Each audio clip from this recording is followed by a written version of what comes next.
Good morning, friends. I hope everyone's staying safe and well. Um, my name is Andrea Bartholomew. I'm the branch manager for the School Readiness Branch in the Office of Special Education and Early Learning with the Division of IDEA Implementation in Preschool. It's a lot of words just to know that I am your preschool contact for all things Infinite Campus. So today we're going to talk about preschool enrollment, how that's going to work, how that looks, attendance requirements, and behavior data.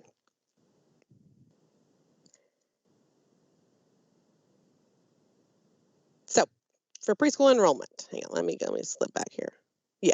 So for preschool enrollment, we're going to talk specifically about how to enroll preschool children, special instructions for First Steps and Head Start kiddos, and the enrollment counts that are completed December 1 and March 1. So first things first is grade. This is probably one of our biggest areas that we have issues with during enrollment count is the grade. It's not super difficult, but it can be a little bit tough to understand if you don't deal with it every day. So here's how this works. So grade 97 is a child who was 2 on August 1st. They turned 3 in the school year. Most of the time that's a First Steps transition. Then grade 98 is a child who was born, who turned 3 on or before August 1st, and 99 was 4 on or before August 1st. So if an at-risk child comes into your district and the child turns 4 after August 1st, they're eligible for that year and this year.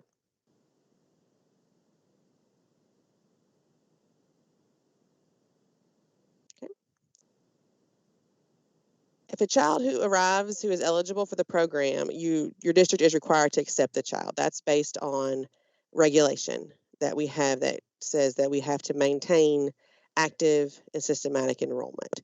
You are not allowed to have a wait list as a school district. Now, Head Start can have a wait list. So if your blended partner has a wait list, that's okay. You, as a school district, are not allowed to have one. That can cause a little bit of confusion. You may accept over income or other tuition type based children if you want to. That's a discretion that you guys can use at your own discretion. Local school board can control that if you have space available. That's where it gets a little bit tricky if that's something that you want to look into, because you have to have room for those kids that show up in your district or that are found to be eligible based on disability.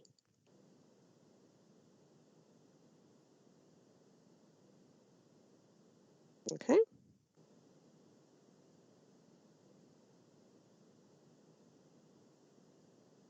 So grade 99 at risk. This is what you would do to look at the preschool tab in Infinite Campus. Eligibility is up to 160% of the federal poverty level. That did not change. There was conversations within the state legislature about changing that. That did not change. And then you would calculate how old they are based on August 1st date. And this is a screenshot from the tab. So beginning in 2017-18, that's when August 1st became the eligibility for kindergarten.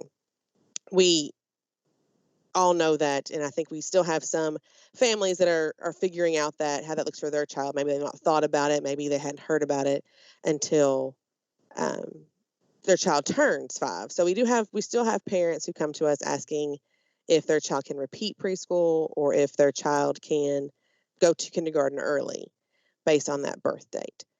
The Department of Education only supports at-risk funding for 1 year of preschool programming. That's grade 99 for at-risk children. Now, students with disabilities is a little bit different.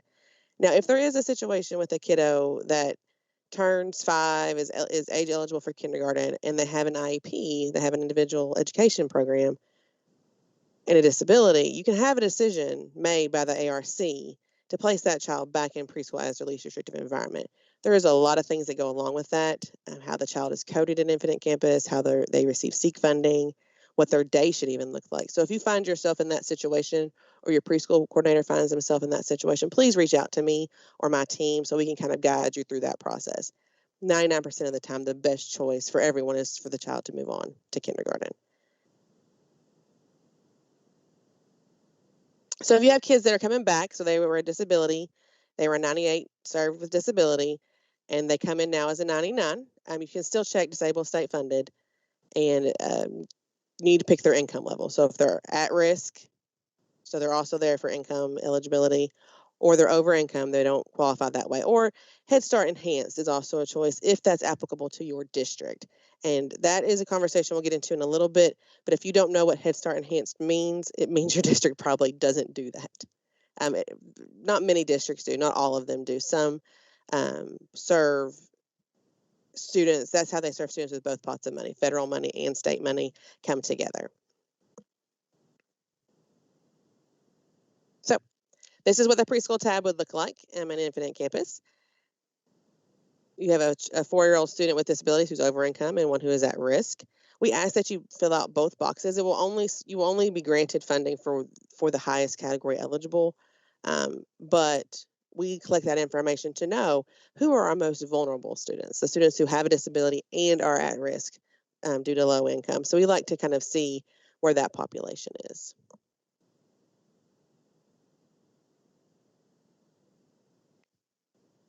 So this is KSI Rti Response to Intervention. We have kiddos that come to us through preschool that are not yet determined to have a disability, but parents are concerned. School system may be concerned through a screening. So we want to make sure that we are servicing them correctly. Now, this can look a little tricky in Infinite Campus. It can get a little, you can do it a couple different ways. So the kid comes in, they get screened, they're a 98, they're not at risk. They can't be served as an at risk for income eligibility, and perhaps they're over income as a 4-year-old. You can enroll the kiddo in your preschool program. You would enroll them as a service type P. That would be their enrollment type. They're coming every day. They're getting all the services. They're in your program. That's a P. Now, if your program does an RTI day, has the kiddos coming after school for some services to provide those interventions to see what they need, that would be a service type N. That child would not would need to be an N for that purpose. This is where I think a lot of districts get confused because they're not sure which one to choose. But basically, you have to think about it that way. If the kid's coming every day, getting off the bus, having lunch, getting all the services a regular preschool kiddo would get, they're a P. So if and when they do qualify for services, it's much easier to roll them over. All you have to do is put in their IEP and make a tab, and they're good. For an N, you have to change their enrollment type. So like I was just saying, there's no record or needed on the preschool tab. Is not nothing that's necessary when a child until they're determined eligible. So we don't have to have that tab created in Infinite Campus until they're eligible. Once they have an active locked IEP, a record on the preschool tab, and there's an original enrollment date, there's no need to change them if you've enrolled them as a service type P. That's not necessary. Now, if you have them as an N, you need to change them to a P and have their enrollment date start then. Children should only have one preschool tab per school year at all. So kids that are transitioning back into school next year as 99s, you can just take that tab that's already there and edit it. There's no need to create another one. That's probably the second biggest thing after grade that causes us problems with enrollment count is kids have more than one tab, and they will not pull onto your enrollment count if they have more than one. That tab is editable, so just go in and edit it, and it should be fine. If you have questions, again, please contact me or my team. You can put the KSI RTI in the comments if you're enrolling them as an N or a P. That's mostly for your function of collecting data and knowing where your kids are. That's not something that we necessarily keep track of at the department. That's just something that I know a lot of people like to do so they can pull their own reports in their district to have that tab, have that marked that way. Okay, so that's, oh, I went too fast.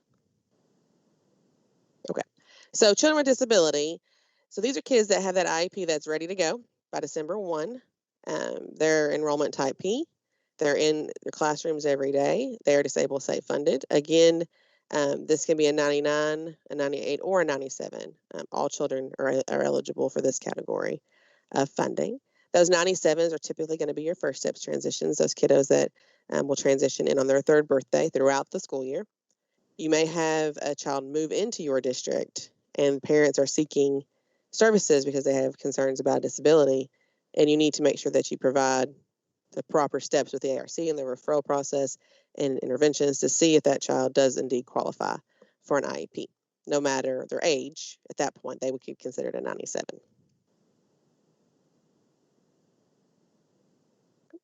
So enrollment type N is for that special education only. So if you have the kid that's in RTI, that's not coming every day, you use the N category.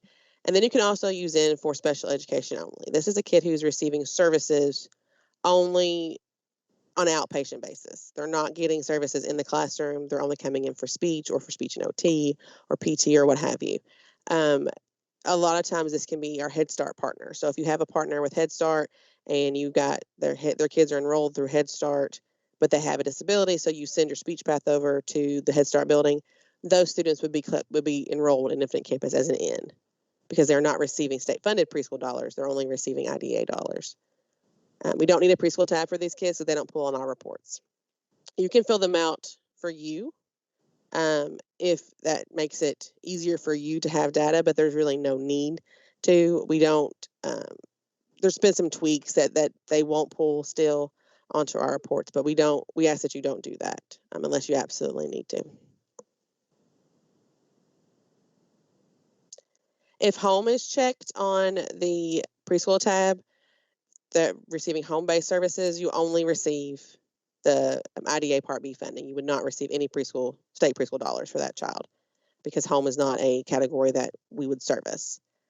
Again, the Head Start and contracted site with disabilities should be an N. If the Head Start is not in IC, which I think we've kind of, smoothed that out a little bit. But if they're not, then just use the elementary school closest to the Head Start building where the child will attend for primary. That'll make it easier for their records to roll over. So if you go through the whole process of RTI and interventions and the child does not qualify and you were unable to serve them, you need to enter the end date for enrollment. The C01 code is one we've typically given. There are some others I think out there that might work too. Again, if you need to call and talk that out, we can do that. And again, another option is to enroll them as an other. You can enroll them as other and serve them like you would any other student. You just don't receive funding for them. That is an option that many districts use for their 4-year-olds and their 3-year-olds that don't qualify, just to keep them services because they may end up being income eligible the next year. But again, if you don't have space, you don't have space to serve those students who are not eligible. We want to save all of our seats for kiddos that need the most support. All right, so this is kind of what the tab would look like if you had that. So other kiddos that your district can serve, English language learners, universal, Title I students, again, they're not counted for preschool funding.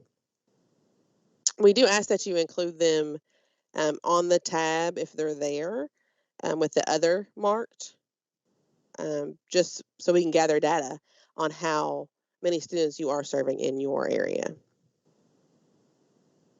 Okay, you don't need to fill out both other and over income. Only choose one. Most of the time, people will choose other and then write what it is. So if it's Title I or if it was an old partnership grant situation or a contracted side, they'd put that in the little box. But if the child's over income and has been found eligible, you can select over income as well. Okay. So Head Start can be a little bit difficult to understand, especially if you've never really dealt with the blending of a Head Start program and a state-funded preschool program, or if you've never dealt with the other side, which is a completely separate program. Head Start children can receive those preschool services in a school building, and they may be receiving lunch, transportation, interventions. Mark that kiddo as a Head Start. You don't need to mark any other things on the tab. You don't need to fill out the home visits or the family components because Head Start does that in their system, which is called Child Plus. And Child Plus and Infinite Campus do not talk to each other, which is which is a little upsetting sometimes for all of us here, but it's okay. So if these are Head Start only kiddos, you're not receiving any state funded money for them, but you need to have them in Infinite Campus for manifests or attendance, things of that nature for your building, so you know where they're at all times. we don't need to have any of the other stuff filled out on the tab. They will show up on a Head Start ad hoc that you can pull, so you would know if you're a district and you have Head Start students in a building or two that are only Head Start, Head Start's basically renting that space. You would be able to pull them through an ad hoc, so you would know which kids are which. You could have those done for emergencies or for safety reasons. It would be good to have those kiddos in there. So if you're blended with public school, you can pick public school. If they're at a different site, you can do Head Start. So it's wherever the kid is located. If the Head Start is inside your public school, it can be public school. If they're in a different spot, they'd be tagged as their setting as Head Start. Okay. So this was the Head Start Enhanced. This comes from your Head Start Formalization Agreement and the MOU that you have with your Head Start program in your area, the grantee. These students receive both state funding and federal funding. They're our most vulnerable students, our students who are have a disability and are at risk for income status, and they're 4 years old. That's kind of the perfect storm of eligibility for a Head Start Enhanced student. If you don't have these in your district, that's fine. If you want to talk to your preschool coordinator and understand the process, I'm sure they'll be able to explain it to you why you don't choose this option. Not all Head Starts offer this, and not all districts would take advantage of it. There's really no good or bad about either way. It's just something that not everyone does.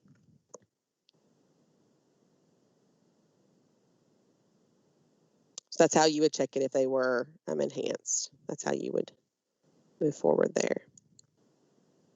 They cannot be both Head Start and Head Start Enhanced and disabled state funded. There's all kinds of things. You have to make sure you click the right boxes for your enhanced kids. We'll go back one slide. So you can see the disabled state funded and Head Start Enhanced, or at risk and Head Start Enhanced. You could pick disabled state funded at risk, and Head Start Enhanced. That is a choice. But sometimes people get a little confused with the enhancement, so they just click everything. So make sure we're not just going through and clicking all the boxes, because that will mess up your count. And we want to make sure that you get all the funding that you need and that you deserve for these kiddos. These are limited slots. So back when I was in a school district, we had 40 Head Start Enhanced slots out of our 300 plus kids. So it wasn't a huge number of kiddos that got enhanced in this way.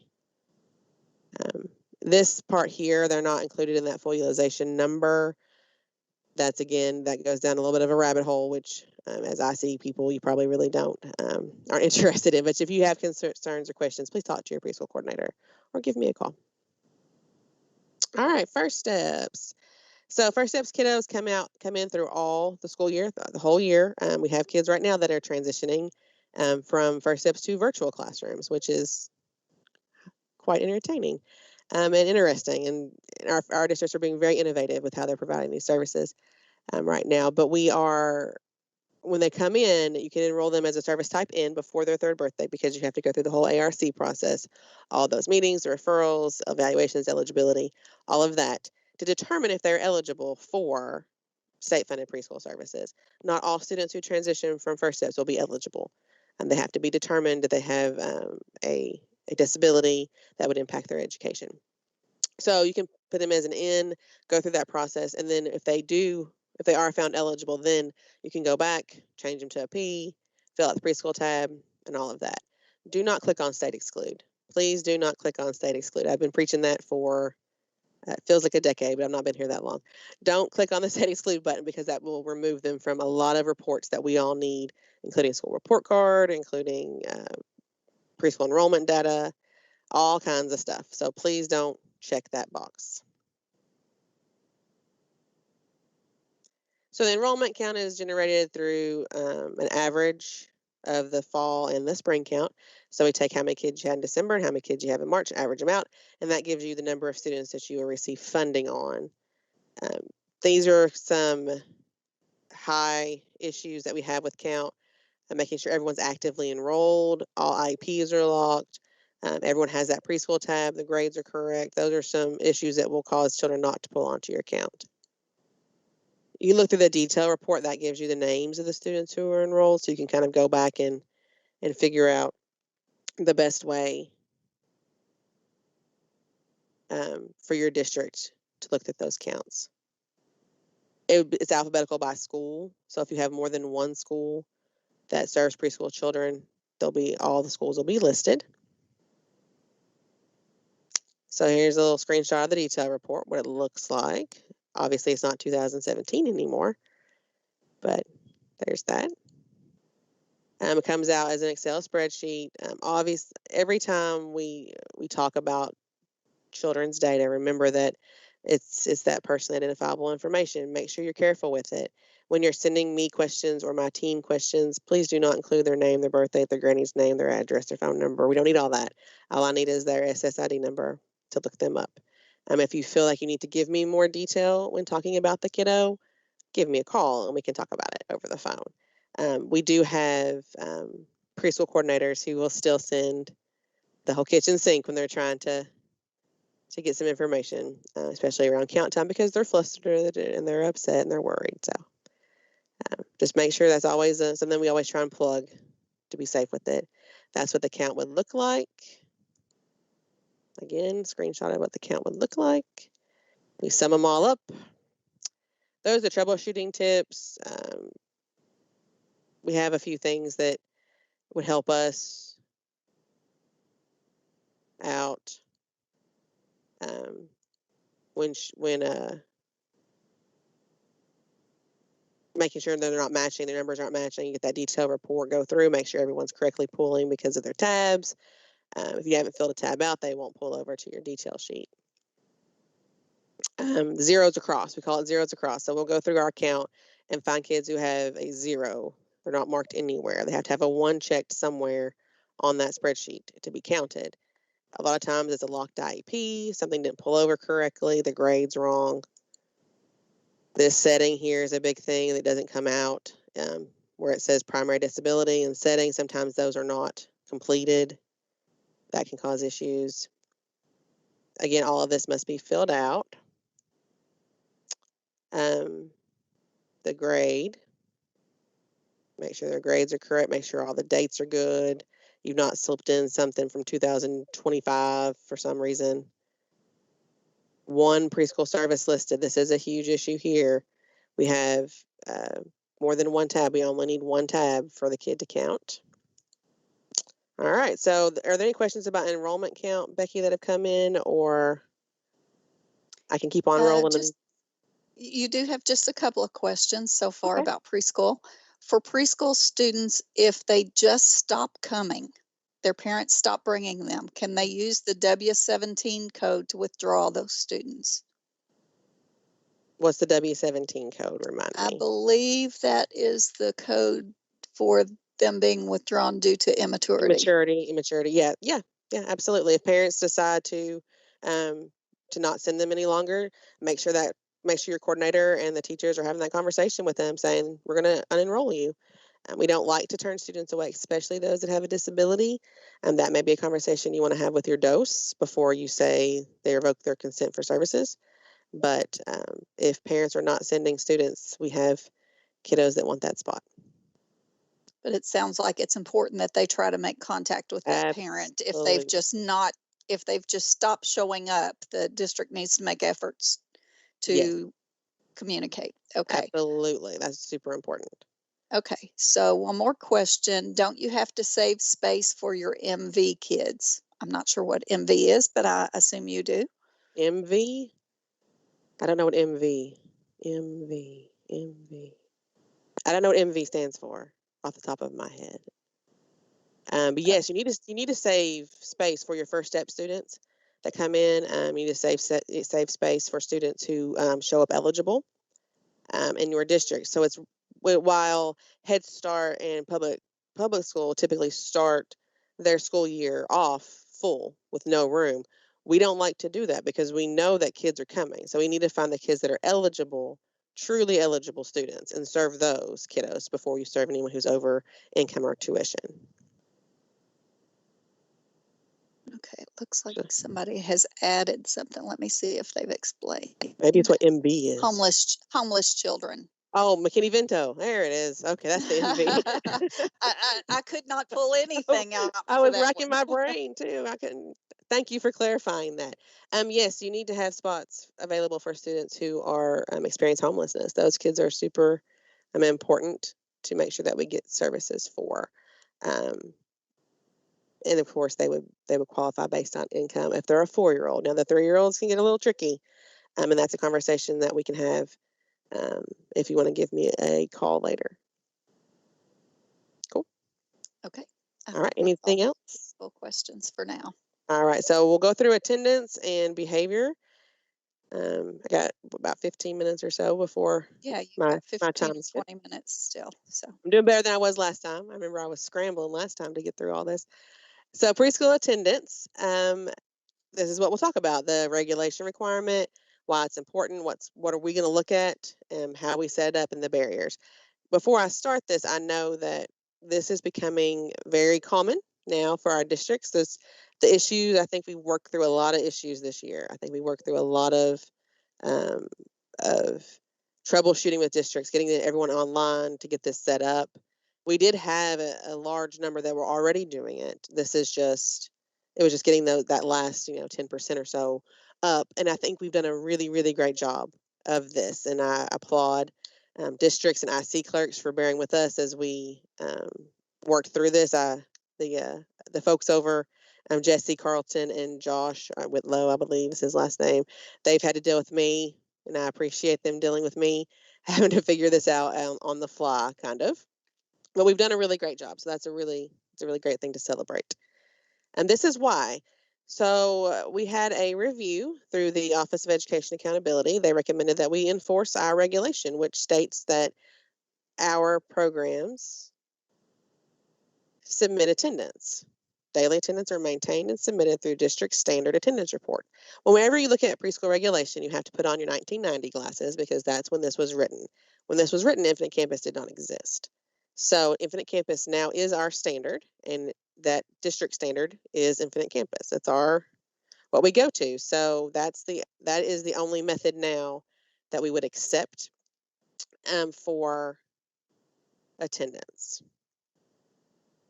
The next part of this kind of goes back to what we were talking about earlier, Becky, was a parent or guardian should be contacted within 4 days of irregular or absent 4 days attendance. So if you're getting down, someone's missing for a week and you can't get a hold of them, do all the things that you can do to try. But that is in our regulation that after 4 days, you have to try and document attempts at contact. I know our districts do an amazing job of this. There's that 4 days is 4 days. It's usually after the first day or the second day that someone will make contact, just to make sure our kiddos are doing okay. But this is why, because it is in our regulation to collect attendance. And I think we did a poll here about a month or so ago, and I think everyone had something in. Most people had everything great. 1 or 2 districts were the only ones that were still struggling, and those were some of our districts that are really heavily blended with Head Start. So they only have 4 or 5 state-funded preschool students. So that makes it a little bit different because you're doing this whole process for 4 or 5 kiddos. It was a little bit different. So it was great to see that. I was really, really proud. We all know attendance is important. High rates of attendance are associated with higher levels of achievement, and that our research suggests preschool and kindergarten attendance predicts that future. It can predict dropouts. It can predict how kids will do in school. So coming to school is super important. Present, not present is what we're requesting. If you want to have an internal plan to do tardies, check-ins, check-outs, all of that, that's up to you. We just want to know, have they darkened your door that day? And that you have said, yes, they're here, or no, they are not. It's super important. It's super important to remember that even though preschool is not compulsory, preschool attendance is not being reviewed for funding purposes. Preschool is not included, or attendance is not included in our funding formulas. It's still really important to know where your kiddos are every day. I think being able to pull those manifests if there's an emergency or a crisis that we have to clear a building, being able to have someone off site get that list and say, okay, so and so is here today. She's not. She's here. She's not. is as a former school district employee and as a parent, I feel like that to me is the most important reason to have attendance in Infinite Campus, so that we can know where our kids are if there was ever an emergency. But we have to remember that none of this on the screen, you don't have to make them come. It's not being withheld for funding purposes. We're not doing any of that. None of that's happening. And this is more of a data collection purpose for us to follow our regulation and a safety measure for school districts. Okay. So we are reviewing those patterns. That's what we're looking up to make sure that everyone's good.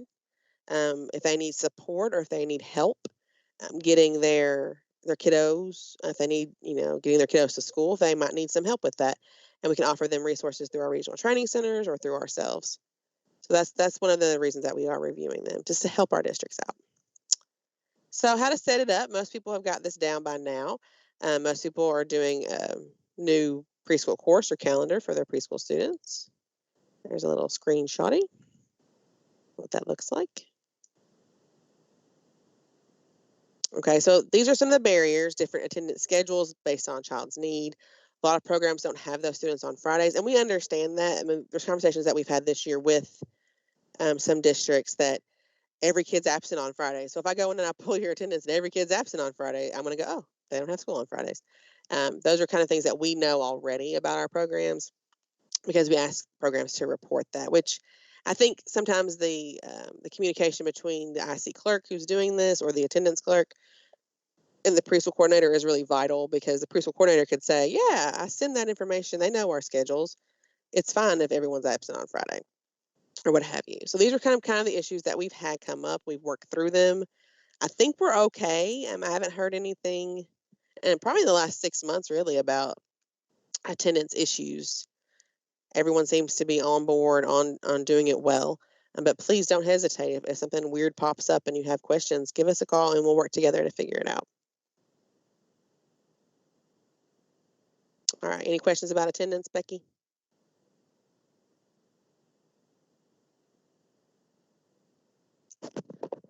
No, nothing right now. All right, cool. So the next big thing after attendance documentation is behavior documentation. So yes, a lot of folks seem to not understand or to not realize that yes, preschool students are suspended for behavior issues, and yes, preschool students are may have active behavior intervention plans for the safety of themselves and others.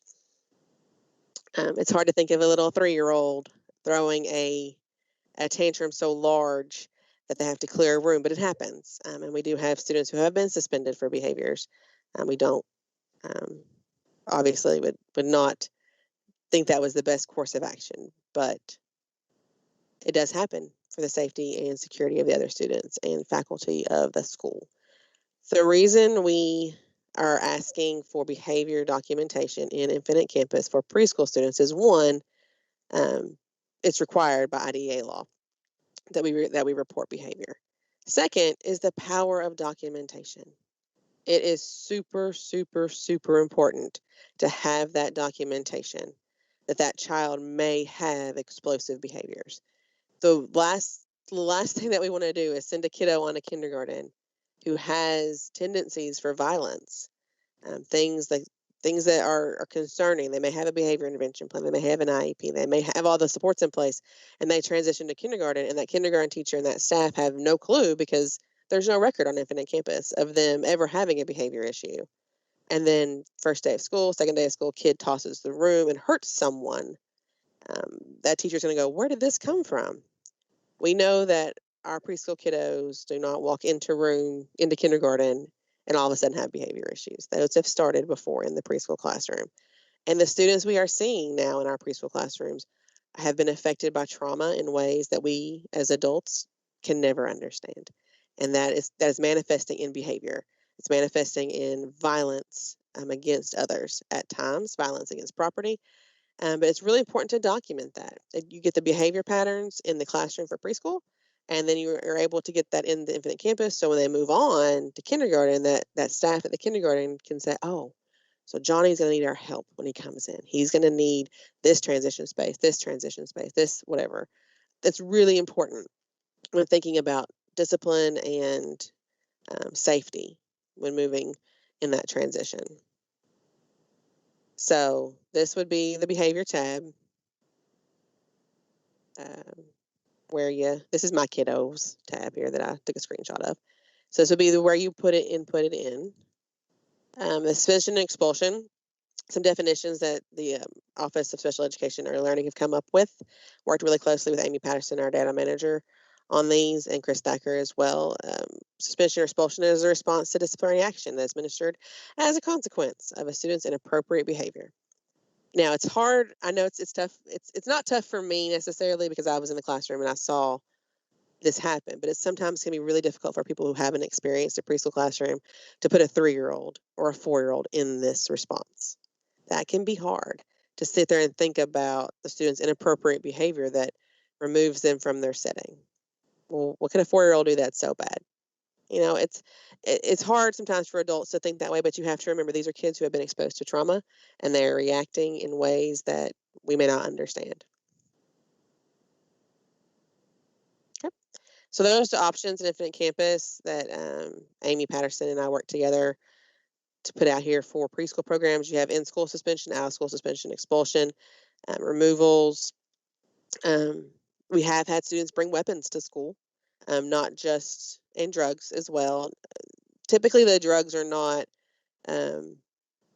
it's not an event that they know what they're doing necessarily when they bring that in. But with the weapons, we have had students who have brought weapons to school with intent to hurt others. So obviously removal by that personnel or by the hearing officer.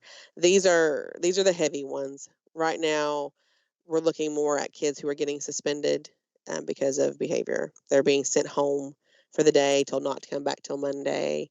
And while we would think of, well, if you told a 3rd grader family he misbehaved, he has to go home and can't come back till Monday, that's a suspension. So it's the same rule applies to a 3-year-old.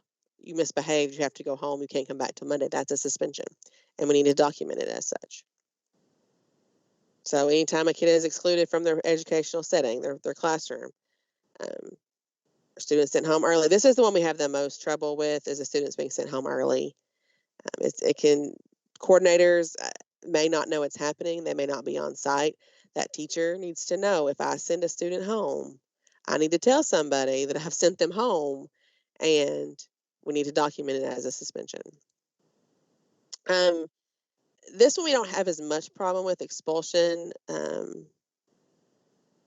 Not as much in state-funded preschool. Now, childcare has a huge problem with this, but not necessarily state-funded preschool. When you tell a family the child's not a good fit, or maybe we need to find them a different place to go, that's an expulsion, and we need to document it as such. And if you get to that point with a family or kiddo, please give us a call so we can talk it out. All right. And those are some resources that we've got for you. This is my extension, and then Kathy Anderson is my backup for Infinite Campus things. You can always give her a call if you need to, or an email.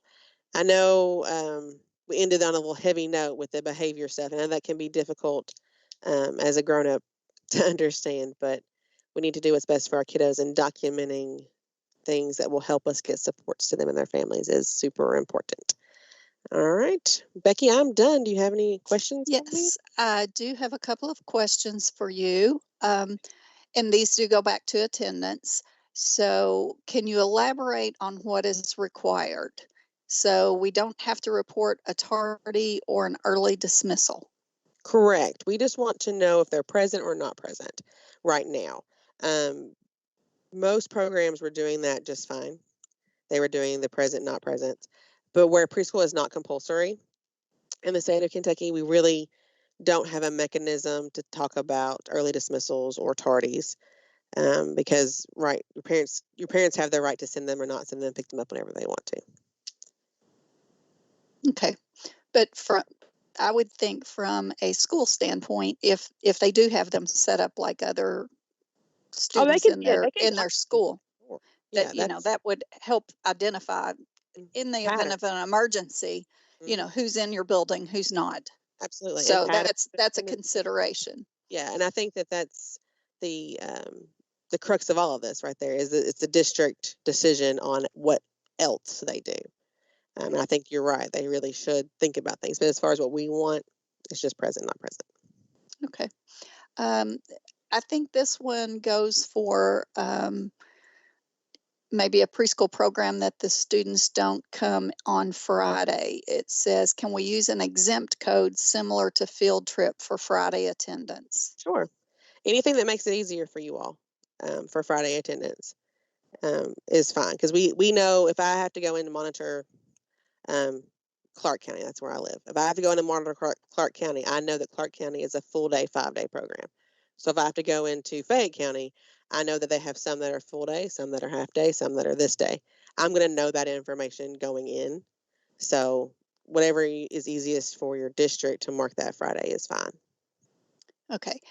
Just so you're aware, though, within Infinite Campus, if they are scheduled to be there on Friday and they use an exempt code, they're going to appear as if they were present on that Friday. Yeah, the way the fine. system is set up. So, yeah. Just had another one pop in. KDE was telling us to set up a separate calendar for preschool, but since we only need to report present, not present, I don't see why.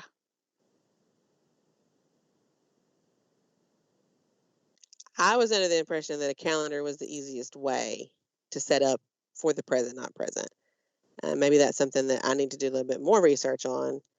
But that was what I was told would be the easiest way to do attendance in general.